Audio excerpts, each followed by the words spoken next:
duol man kaayo ron. Unsa may mong problema? Bati Brad, gibulagan na pud ko niya. Wala na daw ko'y panahon sa iya ha. Puros lang dako ML og duta. Mao na diha. Kay imong gipalabi ang mga butang nining kalibutana. Wala na kay panahon sa pag-ampo, pagsimba sa tinud-anay nga naigugma sa imuha.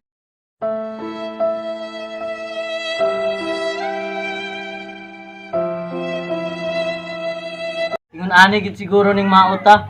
Wala na mahigugma sa atoa. Maot, tinuod gyud. Pero hinumdumi. Bisag ngon ana ra nimong itsura, di pa ka